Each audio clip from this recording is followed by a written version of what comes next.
Hello everybody, it's Steve Griffiths here, developer of the MTPredictor software program.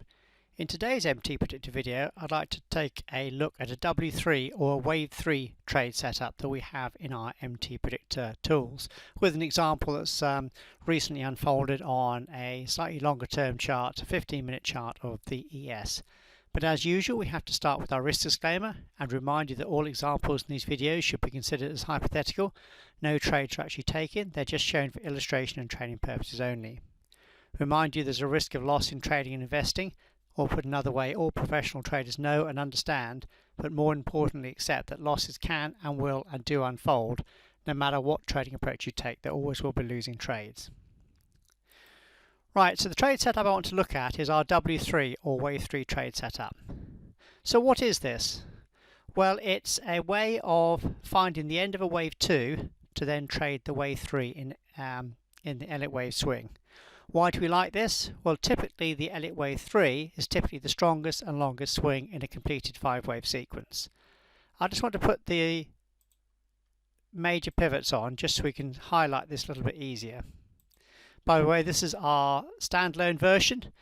We do have the same setups in our TradingView add-ons. If I just bring our TradingView scripts into view here. Whoops, it's a bit big, so I'll just make this a little bit smaller. Here's our TradingView scripts. I'll just turn off the standard or hide the standard one. And here's the same trade setup. Can you see it there? There's exactly the same trade setup in our TradingView scripts, as well as our add-ons for NinjaTrader 8 as well. Right, so what does this look like? And if I just right mouse click here and do Elliott Wave Major, what we're looking to try and find is the end of the Wave 2 to then trade the Wave 3. As you can see, Wave 3s are normally the strongest in a completed 5-wave sequence. So this could be Wave 1, Wave 2, Wave 3. This possibly could be a Wave 4 down here, and we could be then possibly going up for Wave 5. But we like the Wave 3 because it's typically the strongest and longest in a completed 5-wave sequence. What do we also know about this Elliott Wave sequence? Well, to trade the Wave 3, we want to catch the end of the Wave 2. What also do we know about a Wave 2? Well, not only does it end in our Wave 2 or B WPT, this is our wave price target zone. Not only does it end here, just clear everything off, but also if I place our intermediate degree Elliott waves on, we also know that Wave 2 typically subdivides into an ABC. So I'll put the major pivots on again, or the major Elliott wave count. This is typically what we're looking for. We're looking for an initial move offered an important high or low.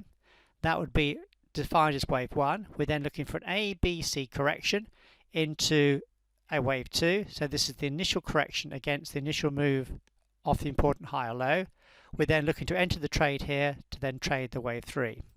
So of course the question then asked is, how do you know where to start your Elliott wave sequence? Because Elliott wave is traditionally difficult because you get so many alternate counts, or the counts change, or they get in a mess. It's really difficult. And over the last 30 odd years, or 34 years, I've been following the markets. What we've designed here is we've used our what we call our unique isolation approach, where we look at Elliott wave in isolation. So we basically draw a line in the sand here, and we say we start our Elliott wave count for here. But why do we draw the line in the sand there? Well, we go to the higher time frame chart. So on a 15-minute chart, the higher time frame would be the hourly. If you're, say, trading a 3-minute chart, the higher time frame would be the 15-minute. If you're, say, trading a daily pat stock, the higher time frame would be the weekly. What we're looking to do is we're looking to see whether the higher time frame makes a reversal at one of our DP or decision point zones. Now these are on the chart in advance. If I jump back to here somewhere using our training mode, can you see there's a previous pivot low here? So we right mouse click, we do decision point. This places areas of support on our chart. Notice how they're on the chart in advance. They're leading indicators. They're there before the market even gets there. We have our typical zone. This is, as the name suggests, this is where markets typically reverse, because if I place the DP off there, you can see how that caught the high there very nicely. But we also have a maximum zone, and this is, as again the name suggests, that if it goes through the typical, which it can do sometimes, this would be the area of a potential reversal, i.e. the maximum area. So if I turn our training mode off, you can see this is exactly what it did. I'll just clear these up a bit so we're not looking to confuse the chart here. But can you see how it reversed at our maximum DP zone? In other words, the market is making a reversal at an area we projected in advance. In other words, it's doing what we anticipate. We know and understand that markets are random about 50% of the time. So what we're looking for in this is we're looking for the periods when the market patterns are not random. In other words, they're doing what we anticipate. So can you see how this area here was on the chart in advance? The market made the reversal at that zone.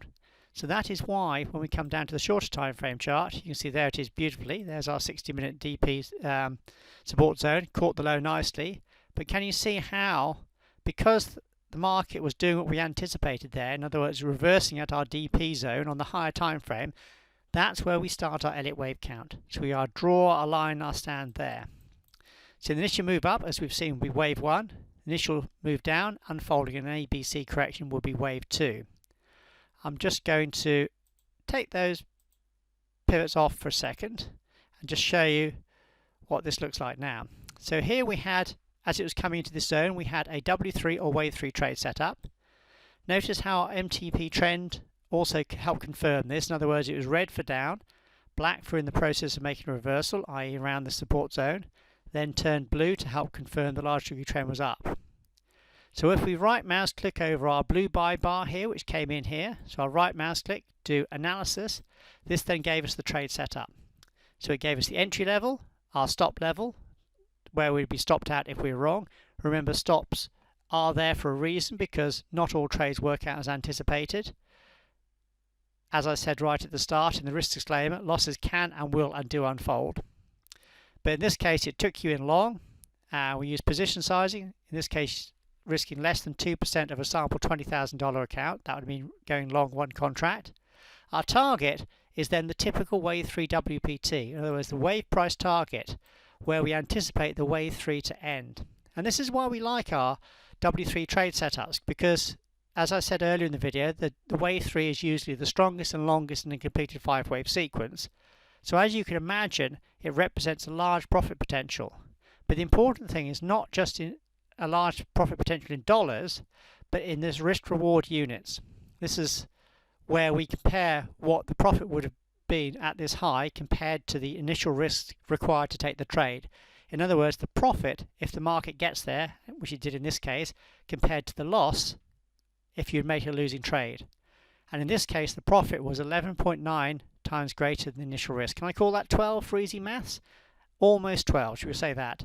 So in this case, the profit was almost 12 times the initial risk. So this is what we're looking for in our W3 trade setups. We're not looking for a high percentage of winners because losses can and will and always unfold. Again, it doesn't matter what trading approach you take, there always will be losing trades. But with this W3 or wave 3 trade setup, because it catches or is designed to catch the end of the wave 2 to then get you into the wave 3, when the wave 3 unfolds, it's usually the strongest and longest swing in the completed 5-wave sequence, and therefore has the potential to have the largest profit in relation to the smallest initial risk. And as you can see, there's an absolutely great example there of what this would look like. If I place our major pivots on again, you can see this is exactly what we're looking to do. There it is with a great example. Starting the Elliott wave sequence as our higher time frame DP support, the initial move is wave 1. We're then looking for an ABC correction into the wave 2. That gives us our W3 or wave 3 trade setup, confirmed by our MTP trend color being blue in the direction of the trend. We're then looking to trade into the typical wave 3 WPT, and we're hoping at that level the profit potential is large, but large not just in dollars, large in relation to the initial risk. And as you can see here, is giving you a great profit of 11.9 or almost 12 times the initial risk. So a great example of our W3 or wave 3 trade setup just recently unfolded on a 15-minute chart of the ES.